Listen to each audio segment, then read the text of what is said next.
Good morning, everybody. Let me get my screen set here so you can see the lesson for today. There we go. All righty. So, welcome. Thursday. It's such an exciting day for us here. For those of you that have been with me for a little bit, you know we've been very busy over the last few weeks, and it's kind of coming to accumulation. A funny time to do that, right? Right next to the Thanksgiving season. But we're launching some pretty big opportunities right now with the betoparedes family company. So if you're one of my reps, hopefully we'll see you tonight at the Advanced Wellness Solutions kickoff. It happens at 5 o'clock. You should have received an email for that. And so very exciting stuff going on. We got stuff going on tomorrow as well. Things are starting to really speed up for us here. So it's exciting times. Well, we're here for the morning mindset. So if you noticed, again, I'm doing these on Mondays and Thursdays. So I'm going to continue to do them at least twice a week because I find them valuable. I enjoy doing them. I think there's a lot of opportunity for you to get a lot of good exposure to things that I feel are valuable as far as information is concerned. And it helps you get your day started. Get a little fire in your cup and get you running. So if you're new to the mindset, okay, get a pen, get a notebook, take some notes. I try to deliver good information on these things that can kind of help you out. A lot of times we talk about sales, and I'm going to talk about sales today primarily because we really do have some pretty big stuff going on, and there are a number of my reps that get on here on a consistent basis. So this is an important one, and I can tell you, even seasoned salespeople suffer from this. I would even say in some ways, seasoned salespeople suffer from this more than new guys. New guys have a harder time even keeping track of who they're speaking with a lot of times. That's kind of where they struggle a little bit. They don't realize how blind they can become to 200 people they've called and they don't even remember their names. So that's a different problem. This here is concerning the pipeline.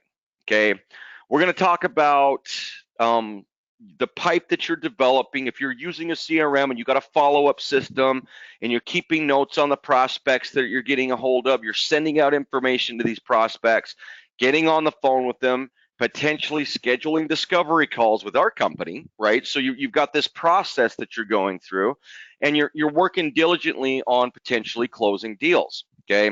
Well, there's a lot to that process. Okay. There's absolutely no doubts that there's a lot that you've got to keep privy to everywhere from the first initial conversation, right? You get on the phone with the prospect and you deliver it really well. Opportunity makes sense. They had good questions.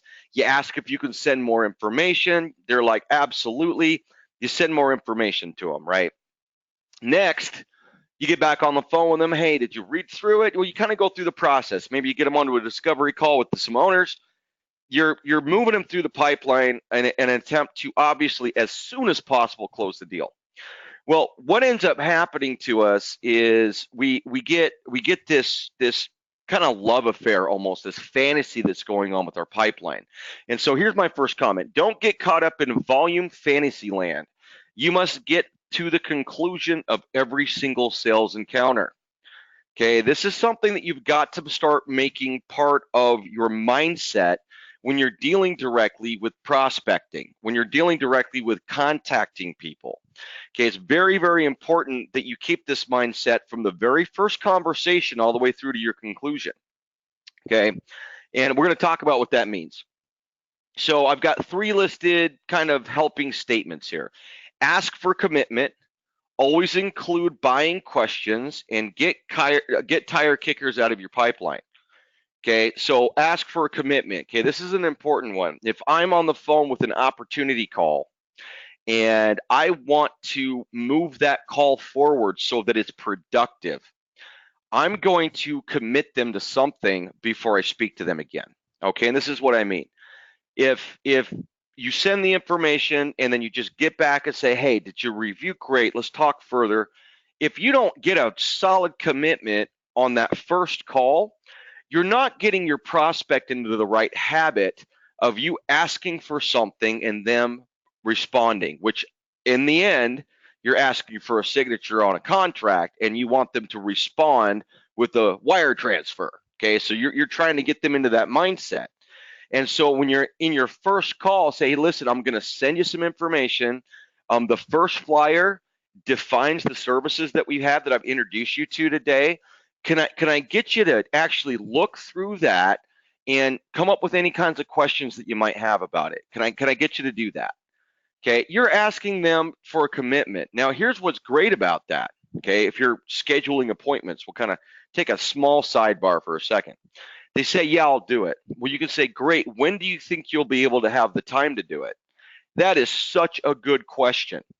Okay, because now they're like, oh, well, Beto wants to know exactly when I'm going to do the commitment that I just made. Well, they start talking a little bit more thoroughly to you at that point about when they may have time to do it. They're like, oh, well, I can't do it today. I'm busy. I'm probably Friday. Friday, I'll have some time. Well, when someone tells you something like, well, I can probably do it on Friday, what that does is it gives you the exact window that you want to schedule the next appointment.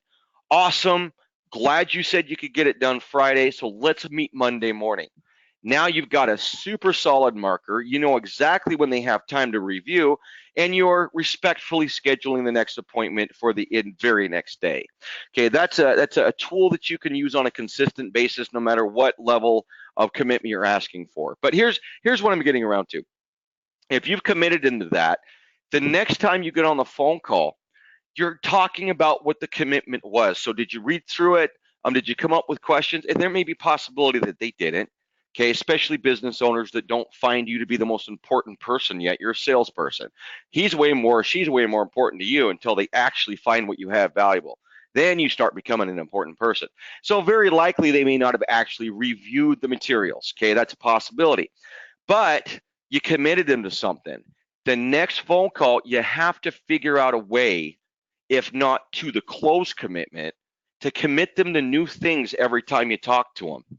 Okay, let me send you a copy of the contract. Okay, I know you're not necessarily ready to sign, but I feel like I've explained enough of what we're doing that really the next step would be for you to take a look at what it would be to sign with us. Okay, can I have you review the contract? Oh, well, sure. Send the contract. My favorite way to send a contract is by EchoSign. It's there to be signed, but it's also there to be reviewed. So you just kind of keep stair-stepping them into further commitments. You get them tighter into the opportunity to close. Because if you don't do that, you're going to end up having the same conversation with your prospect 15 times. It may sound different because you're talking about some different information. It's, we're not robots. But at the end of the conversation, you may stand back and be like, man, that's the second time I called that person, and I didn't get any further with that person than I did last time. Okay, well, what ends up happening when someone gets into that portion of a communication with you is now they're in your pipeline. Now they're someone you've spent time with, you've sent emails to, positive response on some things that you're doing, and they're sitting in your pipeline.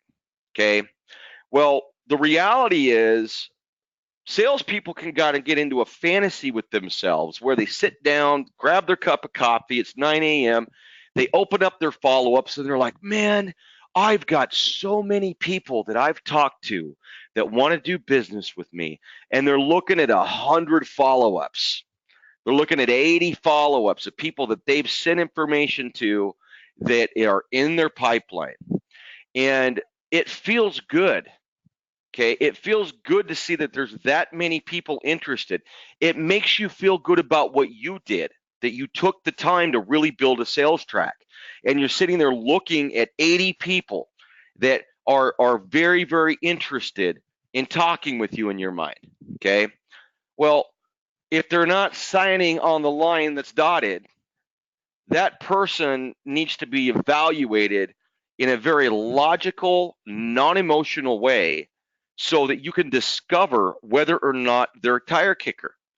Okay, whether or not they're just hanging out for a minute, but they like talking to you, seems viable. Okay, some business owners have time. They got good, well-oiled machines. They got time to talk to guys like us. They're creative. They want to have a creative discussion. Well, when you're working in my company, man, lots of things are super creative. Okay, the Betoparedes family companies, joint ventures, man, those are fun to talk about, right? So a lot of times they like the conversations they're having with you. But if they're not moving forward to the close, Okay, if you can't get off of a phone call and think clearly in your mind that you actually got them a step further and a step closer to that contract, okay, you got to think a little bit more logically about what you're doing with that prospect, okay, even to the point that you have to potentially move them way down the road. Okay. You never really get rid of people because people are seasonal. Okay. You'll learn this as you work as a salesperson over a long period of time. Okay. I've been in sales 18 years. Okay. People are seasonal. I'll call a guy back 2.5 years later and suddenly they buy something way bigger from me than we was even pitching them in the first place. So people are seasonal, but you got to get them out of your pipeline. If somebody is sitting there in your follow ups and you're dialing them and you're talking to them and it's the same conversation, okay, or maybe they're starting to duck you a little bit, not answering the phone as much, you're getting a little frustrated. They had great conversations the first 3 times, now they won't answer the phone. Okay, let me tell you right now, as the CEO of Betoparedes Family Companies, I got data sales guys that chase me like crazy. Okay, I look at my phone, and if it's a Florida number, it's more than likely someone from Exact Data or one of the data companies down there, and they're very aggressive. They never stop calling you. I just don't answer. Okay, because the truth is, I may work with Exact Data sometime in the future. I buy a lot of data. Okay, but I'm not interested in buying right now. So I don't even have the conversation at all. Once in a while, I'll answer courteously and say, hey, sometime in the future, I do want to talk to you. If you keep people in your pipeline that are not moving towards the close and you don't have a clear picture of how and when, get them out of your pipeline. Get fresh people in. Okay. Keep the people in your pipeline that are going through the closing cycle and are actually most viable to buy from you. Okay. What does that mean? Man, that means you have to really, really think about it. And on your next call with that person, you ask them, say, listen, we've talked a few times. I've sent information. I had to review the contract. And, I just want to make sure we're in good measure here. And I really think there's something we can do together.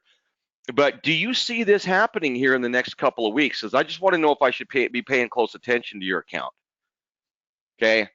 Lots of salespeople will not ask that question because they don't want to drop them off of their pipeline. They want to sit down and say there's 90 people and they want to have a great jovial conversation with them every time they talk to them. They don't get to the conclusion. Okay. You have to, because your time is precious. Okay. When you're dialing and you're making 30 to 40 calls a day, they matter a lot. You have to make them matter to you more. The quality of the conversations that you're having, the potential of the buying people, right, or that are working with you, the companies that are sounding like they're going to sign a contract. Man, that is where all of your attention is. Okay, me and Kyle, my president, we were just talking about some of this stuff very recently. That when you spend time with somebody that's actually not going to buy from you, okay, that's actually not going to. Okay, that is a wasted amount of time that kind of goes in this category, right? This analysis that you sit back and say, okay, in the last 2 weeks, how many people were in the category of wasted time? Okay, so when you start creating a wasted time category, you start to realize that you need to keep that as small as possible. Don't waste your time. If they don't belong in your pipeline because they're kicking the tires, you've talked to them 4 or 5 times, but they still have the same conversation with you and they won't give you a definitive. Man, we could probably see this happening soon. When I buy, okay, because I do buy, okay, I just got into a freaking killer email service. Love it. When I buy, I am very direct. Okay, we need this. I'm looking at integrating soon. How do I get things signed? Or if it's more strategic in a company, they're going to say, look, we're going to talk to the board. This is something we're really looking at getting in like next week. Can you talk to us a little bit about the process of what this looks like when we get started? They will give you very formal information to a degree that the interest is high because they start talking about what it looks like once the signature's there. Okay, those are the people you keep in your pipeline. Okay, now you don't throw them out too fast, right? Give yourself some timing. I'll call this guy 4 times: opportunity, commitment, contract, commitment, follow-up, right? Have a method to the way you do things. Now, you won't always stay inside of it, but you want to have a framework, right? There might be a super big account that maybe you'll close, that you should always call anyways because it's so big. There are some factors like that, but be careful not to label every single person you're calling with that same label. Okay, so ask for the commitment every time that you're talking with them for some move forward, so you can understand whether or not they're willing to commit to you. Okay, because the final commitment's the biggest one. You want to get their pen on the paper, and you want to get a check or a wire transfer. Okay, always include buying questions in every conversation. Okay, do you guys see working with us soon?